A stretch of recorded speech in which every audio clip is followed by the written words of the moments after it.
খবর দিন ভরে এবার কোন দিকে আমরা নজর রাখবো? আচ্ছা, এই যে এপিকে গড়মিল, বিভিন্ন প্রান্তে বারবার এই ছবি ধরা পড়ছে, নানা অভিযোগ উঠে আসছে। আর ভোটার লিস্টে কারচুপির অভিযোগ ছিল তৃণমূলের আগে 26-এর ভোটে। তাই নজর এবার ভোটার লিস্টে, কারণ ভোটার লিস্টে কারচুপির অভিযোগ তৃণমূলের। ভুয়ো ভোটার ধরতে কমিটি গঠন করে দিয়েছেন তৃণমূল নেত্রী মমতা বন্দ্যোপাধ্যায়। এক সপ্তাহ পেরিয়েছে, তাই আজ বৈঠকে বসবে কমিটি। দলের রাজ্য সভাপতির নেতৃত্বে বৈঠক। আর এই বৈঠক থেকে কি কি উঠে আসবে, কারণ 26-এর ভোটে ভোটার লিস্টে নজর রয়েছে।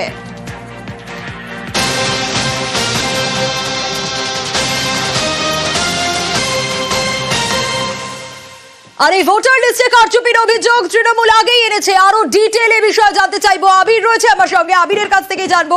আবির, ইতিমধ্যেই কমিটি গঠন করে দিয়েছেন তৃণমূল নেত্রী মমতা বন্দ্যোপাধ্যায়।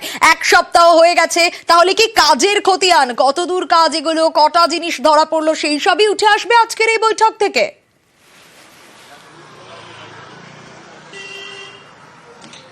মহারাষ্ট্র বা দিল্লির বিধানসভা নির্বাচনের ফল প্রকাশের পর বিজেপি কেন্দ্রীয় নেতৃত্বের তরফ থেকে বিহার, বাংলা এই সমস্ত রাজ্যগুলোতে জোর দেওয়া হচ্ছে বিধানসভা নির্বাচনকে কেন্দ্র করে।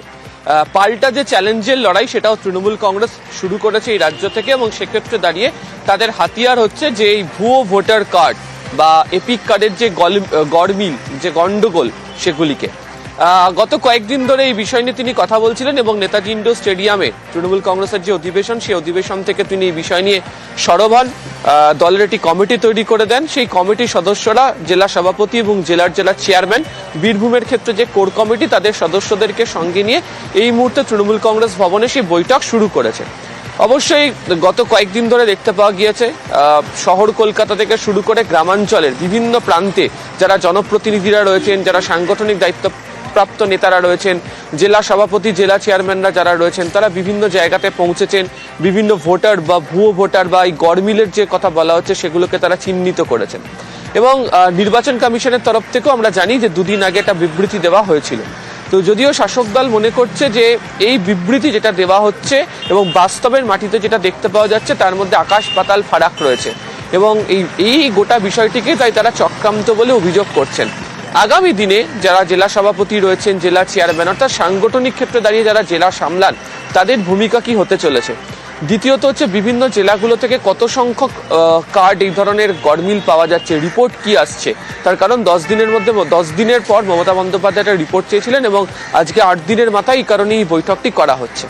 দ্বিতীয়ত সামগ্রিকভাবে জেলাগুলো থেকে যে চিত্র, সেই চিত্র যেটা কিছুক্ষণের মধ্যেই তৃণমূল কংগ্রেসের হাতে চলে আসবে, তাকে হাতিয়ার করেই আজকে নির্বাচন কমিশনের অফিসে যাওয়ার কথা। 4 সদস্যের যাওয়ার কথা। পরবর্তী সময়ে আরো অতিরিক্ত সদস্য সেই প্রতিনিধি দলে তারা যোগ হতে পারেন। ফলে 2026-এর বিধানসভা নির্বাচনের আগে এই ভুয়ো ভোটার বা ভোটার কার্ডের যে গড়মিল, এপিকের যে গোলমাল, এটাকে বড় আকারে তুলে আনছে হচ্ছে তৃণমূল। এবং এক্ষেত্রে দাঁড়িয়ে তারা বারবার ধরে রাজনৈতিক যোগসাজশের যে অভিযোগ আনছিল কেন্দ্রের শাসক দলের সঙ্গে নির্বাচন পরিচালনা সংক্রান্ত বিষয় নিয়ে, তাকে নিয়ে ঢালাও কর্মসূচি বা বিভিন্ন এলাকা ভিত্তিক প্রচারের যে জায়গা, তারা সেটা তৈরি করতে চায়। তো এই যাবতীয় বিষয়, এই রূপরেখা তৈরি করার জন্যই আজকের যে বৈঠক, তা এই তৃণমূল কংগ্রেস ভবনে ইতিমধ্যে শুরু করা হয়েছে। একেবারে আবির, অবশ্যই আমাদের নজর থাকবে।